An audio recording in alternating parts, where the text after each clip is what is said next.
everybody's talking about foreclosures, right? Everybody's freaking out. They're like, I'm waiting for a foreclosure deal, right? I'm going to get this great deal.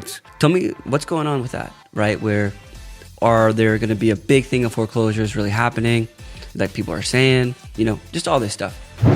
Where is the foreclosure rate right now in the state of Washington? Where's the foreclosure rate at nationally? It's at an unbelievable low. There is no tsunami of foreclosures coming. I honestly kind of wish there was.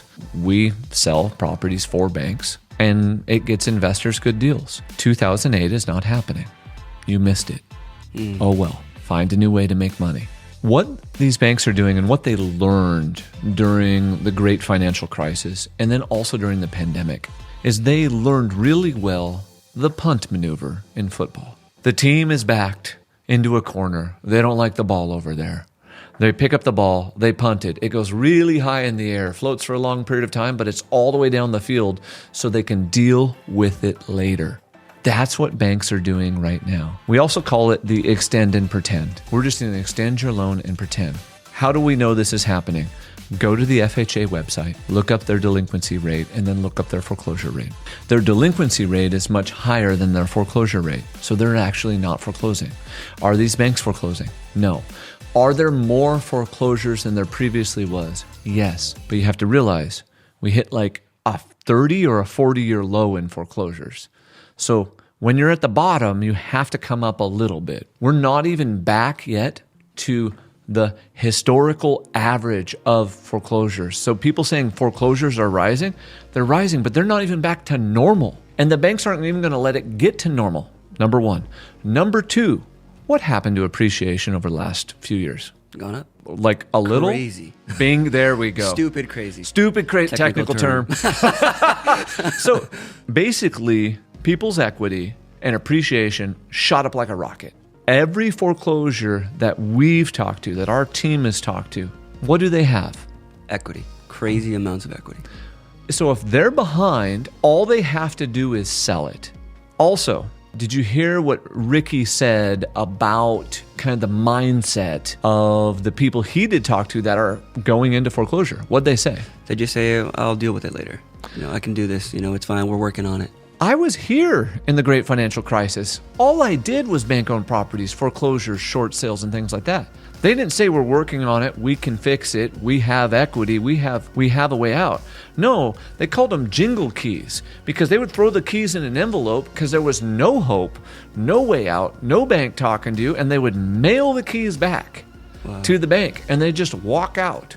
So the consumer, the homeowner today knows they have options and knows that they can solve this. They don't feel as threatened as they did before. And the economy is still really good. So maybe they hit a rough spot. They're just going to go get a new job, work somewhere else. And then that one guy that he was talking to said, oh yeah, this has happened. This is the third time. I'll just get caught up again.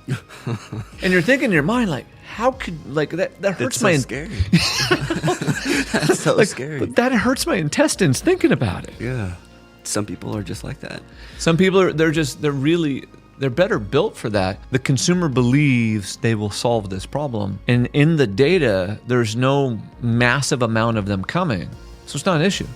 Now, can you get a foreclosure? Yes. Are you going to get a smoking deal? No. And I'm sorry to say that. Here's why. If you go to the courthouse steps and you go to buy one there with cash, what type of investors, because remember, inventory is so stupid low right now. What type of investors would you be competing with? Are you competing with like the Finding Nemo, cute little fish investor? Or are you competing with the sharks and the piranhas that have gigantic bags of money? Sharks and piranhas. Sharks and piranhas, and they have grenade launchers. The investors that are out hunting right now have money. They know what they're doing. The foreclosure market and that market is not a market to, oh, I'm a first-time home buyer. I'm just going to go hop into it. We listed a foreclosure this week. It's priced well. We've had hundreds of inquiries on it. It's going to be a bidding war. And unfortunately, this bank has made it horrible. It's a very hard process to get to see it. They have to sign a whole bunch of release forms. The method of getting the key is hard. It's just difficult. But at the end of the day, I actually believe, because activity is so high and inventory is so low, they're going to get a very high performance out of that asset. Now, are they going to get full market value? Probably. They might even get better. So it's not the deal. Where could someone find a deal though? Like if they really, like I have to get a deal. Off market. Bingo. 100%. They got to find someone like Elias who's willing to go hunt an off-market deal. P.S. Our whole team hunts off-market deals. Yep. We sell properties on market, off market. In order to get a deal, you got to go buy one off the market. It's just that simple. I talked to one of our investors earlier today. He said, hey, I'm thinking about XYZ. They're in Everett. And I said, cool. How are we going to pay for it? He goes, cash. I said, cool. Let's make them a lowball offer.